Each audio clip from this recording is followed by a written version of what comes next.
ഇതാണോ അമ്മേ വല്യപ്പച്ചന്റെ വീട്? അയ്യോ, വലിയ വീട്.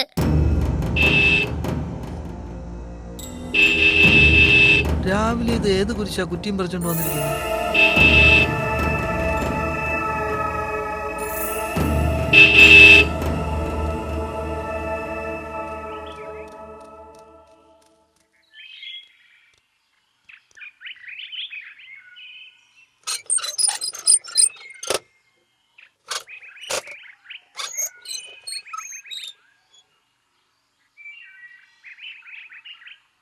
ആരെ കാണാനാ? മുതലാളിയെ സായൻ സാറിനെ. സായൻ സാറാണെങ്കിൽ ഇവിടെ ഇല്ല. ഗേറ്റ് തുറക്ക്. ആരാ എന്താ എന്നൊന്നും ചോദിക്കാതെ കയറ്റി വിടരുതെന്നാ കുരിയച്ച മുതലാളി പറഞ്ഞിരിക്കുന്നത്. ഞാൻ എന്റെ അപ്പച്ചനെ അമ്മച്ചിയെ കാണാൻ വന്നതാ. ഇതെന്റെ വീടാ. താൻ ഗേറ്റ് തുറക്ക്. എന്റെ പാറേ മാതാവേ, ഞാൻ അറിഞ്ഞില്ലല്ലോ. ഇത് നേരത്തെ പറയാൻ പാടില്ലായിരുന്നു. ഇപ്പൊ തുറക്കാം, സ്വല്പം വെയിറ്റ്.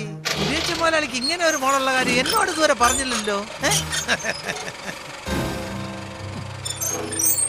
വാ വാ വാ, കേറിക്കോ, കേറിപ്പോ, കേറിപ്പോട്ടെ.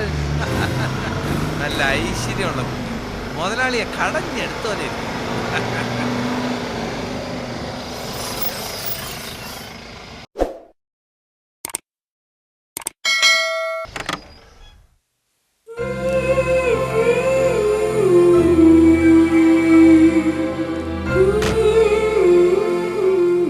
വല്യപ്പച്ചനും വല്യമ്മച്ചിയും നന്ദൂട്ടിനെ ആദ്യമായിട്ട് കാണുന്നല്ലോ അമ്മേ. നിക്കവിടെ.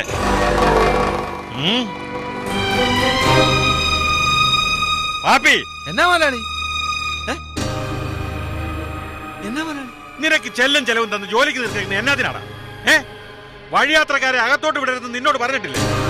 ധർമ്മം ചോദിച്ചു വരുന്നവരെ ഗേറ്റിന് പുറത്ത് വെച്ച എന്നതാണെന്ന് വെച്ചാൽ കൊടുത്ത് പറഞ്ഞു വിട്ടേക്കണം. അത് മുതലാളി ഇവിടത്തെ കൊച്ചാണെന്ന് പറഞ്ഞപ്പോ. ഇവിടുത്തെ കൊച്ചോ? അതെന്നാ വകയിലാന്ന് നീ ചോദിച്ചില്ലോടാ?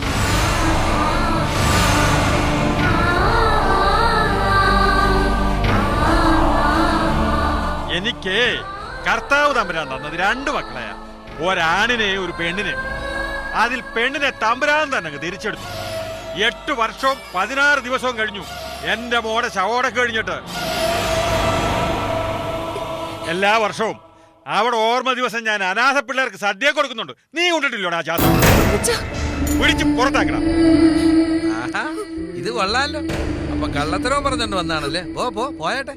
അയ്യോ മുതലാളി, വരവും പറച്ചിലും ഒക്കെ കേട്ടപ്പോഴേ ഇവിടത്തെ കുഞ്ഞാണെന്ന് കരുതി. പോ പെട്ടെന്ന് സ്ഥലം കാലിയാക്കും, മനുഷ്യന്റെ കൈമേനെ കെടുത്തിക്കാതെ. പിന്നെ പോന്നു. അപ്പച്ചൻ എന്നോട് ക്ഷമിക്കണം. വല്യപ്പച്ച. അപ്പച്ചനോ? എന്നെ അങ്ങനെ വിളിക്കാൻ ഒരു മോളില്ല. കടക്കടി പുറത്ത്. ഞാൻ വലിയ തെറ്റാ ചെയ്തത്, സമ്മതിച്ചു. പക്ഷെ അപ്പച്ചൻ എന്നോട് പൊറുക്കണം. എനിക്ക് അമ്മച്ചി ഒന്ന് കാണണം. പള്ളിമുറ്റത്തുനിന്ന് കണ്ടവന്റെ കൂടെ ഒളിച്ചോടി പോകുമ്പോ അപ്പനെ അമ്മച്ചിനെ കുഴിയിലേക്ക് ഇറക്കി വെച്ചിട്ടല്ലേ നീ പോയത്? ജീവനോടെ പച്ചമണ്ണിട്ട് കുഴി മൂടുകയും ചെയ്തു. ഇനി എന്നാത്തിനാടി കുഴി മാന്തി അപ്പന്റെ അമ്മയുടെ ശവം കാണുന്നത്?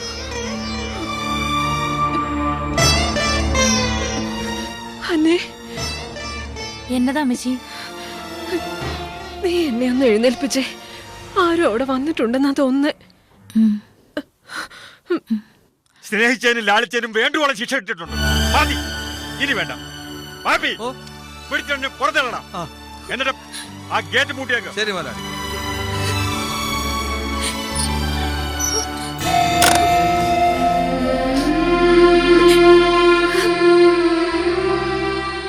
അമ്മേ, കരയാതമ്മേ. നമുക്ക് അച്ഛന്റെ അടുത്തേക്ക് പോവാമ്മേ. വാ അമ്മേ.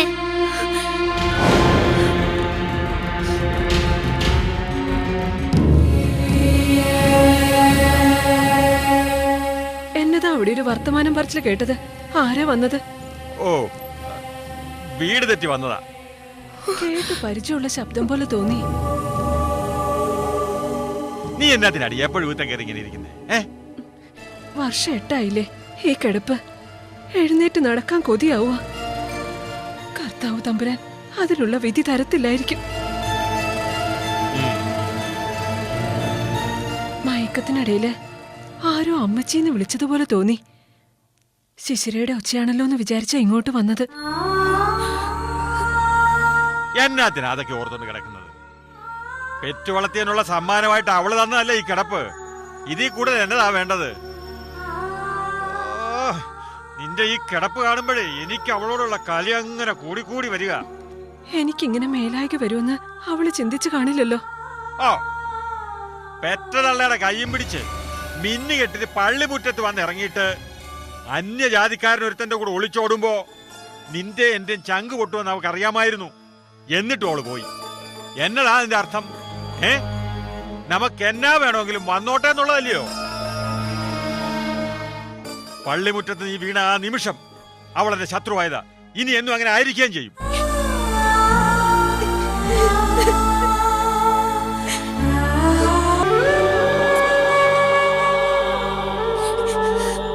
കൊച്ചെ, ഞാനൊരു അത്താഴപ്പട്ടിണിക്കാരനാ.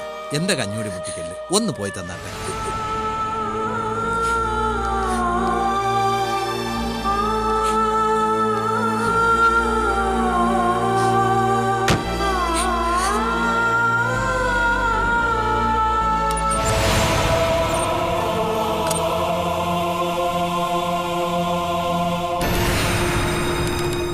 ആരാടാ പാപ്പിയാ പോയത്? പാപ്പിയുടെ ആരുമല്ലേ, ഏതാണ്ട് വഴിയാത്രക്കാരാ.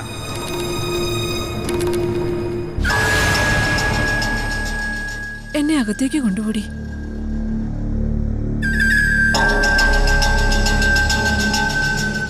നീയല്ലേ തുഴയുന്ന, നിന്റെ അമ്മയല്ലേ താഴുന്ന, പാപ്പിക്ക് എന്നതാ കാര്യം?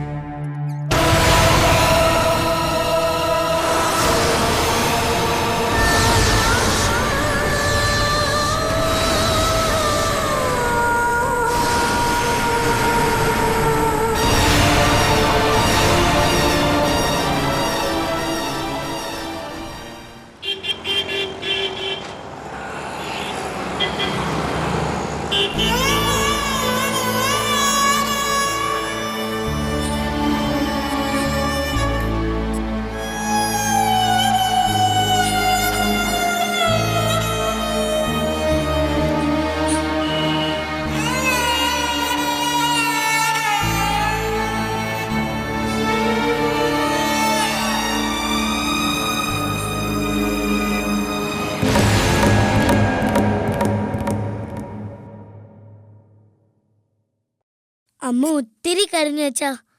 വലിയപ്പച്ചൻ ഒരുപാട് വഴക്കും പറഞ്ഞു. നന്ദൂട്ടിയുടെ നേരെയൊന്നും നോക്കിയത് പോലും ഇല്ല. ഞാൻ വലിയപ്പച്ചൊക്കെ വിളിച്ചു. എന്തൊരു ദേഷ്യായിരുന്നു അപ്പഴ്. എന്തിനാ അച്ഛാ അമ്മയോട് വലിയപ്പച്ചൻ ദേഷ്യപ്പെട്ടത്? വലിയപ്പച്ചന്റെ മോളല്ലേ അമ്മ, പിന്നെന്താ വീട്ടിൽ കയറ്റാത്തത്? അമ്മയും അച്ഛനും കല്യാണം കഴിച്ചത് കൊണ്ടാണ് വലിയപ്പച്ചന്റെ ദേഷ്യം. വല്യപ്പച്ചന് ദേഷ്യമൊന്നുമില്ല മോളെ. കാറിലിരുന്നും അമ്മ ഒരുപാട് കരഞ്ഞു. നന്ദൂട്ടി തിരിച്ചു വന്നു. ഞങ്ങൾ വിചാരിച്ചത് വല്യപ്പച്ചനും വലിയമ്മച്ചനും വീട്ടിലായി ഇന്ന് താമസിക്കുന്നതാണല്ലോ. വല്യപ്പച്ചൻ ചീത്തയാ. അമ്മയും നന്ദൂട്ടിനും ഒരുപാട് വഴക്ക് പറഞ്ഞു. പ്രായമായവരല്ലേ, അവർക്ക് അംഗീകരിക്കാൻ കുറച്ച് പ്രയാസം തോന്നുന്നുണ്ടാവും. ശിശിര എവിടെ? അവള് നല്ല വിഷമത്തിലാ. വന്നപ്പോ തന്നെ കേറിക്കിടന്നു. താനിപ്പോ അങ്ങോട്ട് പോകണ്ട. ശിശിര കുറച്ചു നേരം തനിച്ചിരിക്കട്ടെ, അതാ നല്ലത്. ഇനി വല്യപ്പച്ചന്റെ വീട്ടിലേക്ക് ഞാൻ പോവില്ല.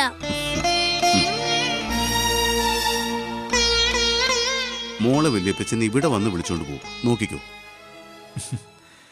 അവരുടെ ഭാഗത്തുനിന്ന് ചിന്തിച്ചാ ന്യായം അതാണെന്ന് തോന്നും. നമ്മുടെ ഭാഗത്ത് ശരി അവർക്ക് ശരിയായി തോന്നണമെന്നില്ലല്ലോ.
അന്നേരത്തെ ദേഷ്യത്തിന് അപ്പച്ചൻ എന്തൊക്കെയോ പറഞ്ഞു.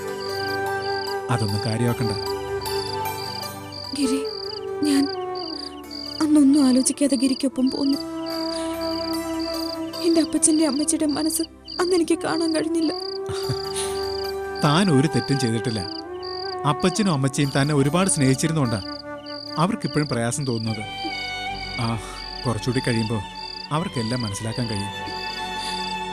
ഇത്രയും വർഷം കഴിഞ്ഞിട്ട് മനസ്സിലാക്കാൻ കഴിയാത്തവര് ഇനി എന്ന് മനസ്സിലാക്കാനാ? നമ്മൾ സന്തോഷത്തോടെ കഴിയുന്നെന്നറിയുമ്പോൾ ഇപ്പോഴത്തെ ദേഷ്യമൊക്കെ മാറും. ഇല്ല ഗിരി, അപ്പച്ചൻ ഒരിക്കലും എന്നോട് ക്ഷമിക്കില്ല. എനിക്ക് എന്റെ അമ്മച്ചി ഇനിയും കാണാൻ കഴിയുമെന്ന് തോന്നുന്നില്ല. താൻ അങ്ങനെയൊന്നും ചിന്തിക്കണ്ട. കോട്ടയം എന്ന സ്ഥലം ഒരുപാട് അകലെയൊന്നുമുള്ള സ്ഥലമല്ലല്ലോ. നമുക്ക് എപ്പോൾ വേണമെങ്കിലും അവിടുത്തെ വിവരങ്ങൾ അറിയാൻ പറ്റും. അവർക്ക് മകളായിട്ട് താൻ മാത്രമല്ലേ ഉള്ളൂ. തന്നെ അവരെങ്ങനെയാണോ വെറുക്കുക? ഒരുപാട് സ്നേഹിക്കുന്നുണ്ട് ഇപ്പോഴും. അതാ ഇപ്പോഴത്തെ ദേഷ്യത്തിന് കാരണം. താൻ ഇനിയും ഇങ്ങനെ സങ്കടപ്പെട്ട എനിക്ക് വിഷമാവും. ഇതിനൊക്കെ കാരണം ഞാനല്ലേ? ഗിരി, അപ്പച്ചന്റെ അമ്മച്ചിയുടെയും സ്നേഹം മറന്നിട്ടല്ല ഞാൻ ഗിരിയുടെ കൂടെ വന്നത്. എനിക്ക് ഗിരിയുമൊത്ത് ജീവിക്കണമായിരുന്നു. അത് മാത്രമായിരുന്നു എൻ്റെ ആഗ്രഹം. മറ്റൊന്നിനെ കുറിച്ചും ഞാൻ അപ്പൊ ചിന്തിച്ചില്ല. എനിക്കറിയാം, തൻ്റെ സ്നേഹം നഷ്ടപ്പെടുത്താൻ എനിക്കും കഴിയുമായിരുന്നില്ല. നമ്മൾ ഒരുമിച്ച് ജീവിക്കണമെന്നത് ദൈവത്തിൻ്റെ തീരുമാനമാണ്. അതങ്ങനെ സംഭവിച്ചു, അത്രമാത്രം.